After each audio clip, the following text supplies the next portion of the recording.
significant change akong nakikita sa society. Kasi first of all, traffic pa rin sa EDSA. Nawala yung mga krimen, tsaka tulad nitong paninigarilyo, pagyoyosi. Ano ko na pinagbawal niya. Medyo wag niya naman kaming gipitin ng gusto. Change that na nagustuhan ko ay yung suicide hotline. Relevant talaga siya sa country natin, tsaka sa mental health ng mga Filipinos. Kaso lang, there are news na hindi daw masyadong na-implement.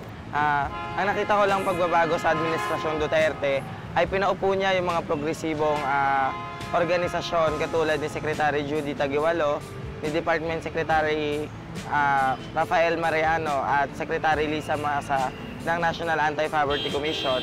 Pero wala akong nakitang pagbabago sa mga maralitang tagalungsod na nangako siya na walang magaganap na demolisyon. Pero hanggang sa ngayon, tuloy-tuloy pa rin yung demolisyon sa Kalakang, Maynila.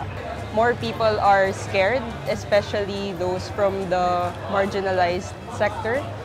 Kasi mas abundant na yung mga extrajudicial killings. Mayroon naman pagbabago. Medyo bumaba ang mga addict, pero naano ako sa maraming patayan na nangyayari sa ating bansa. Tapos, ang tingin ko, medyo bumaba ang ekonomiya ng bansa dahil mataas ang dolyar. Sa tingin ko lang.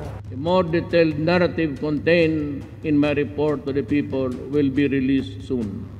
Whether or not my first year of administration was a year of gains or a year of setbacks is not for me to say, but for the people to judge.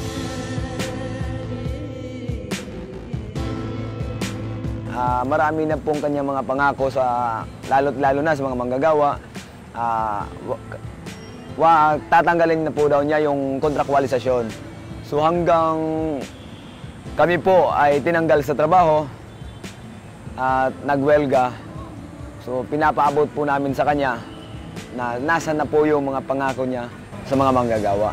Katulad ng dineclare niyang martial law sa Mindanao, isa po kami sa biktima ng martial law. Maraming abuso ng mga militar at saka mga PNP. What is striking for me is that there are quick changes.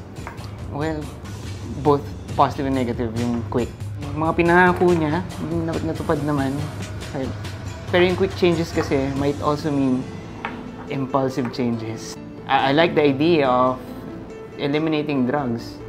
Good intentions, pero yung methods, baka kailangan i-improve.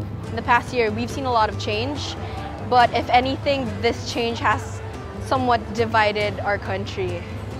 And that is the exact opposite of what we want from a president. So hopefully, in the years to come and the remainder of his term, he'll be able to stick to his changes coming, but in a more positive way. Mas naging aware yung mga Pilipino sa kanilang political persuasion. Mas naging divided tayo bilang isang bansa. One thing that I really like about the administration and their direction is their investment on infrastructure. And I believe that this could be an opportunity for the Filipinos to have more jobs.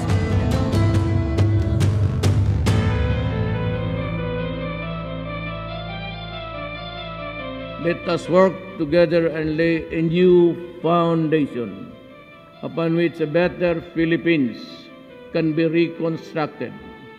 Help me build a better tomorrow.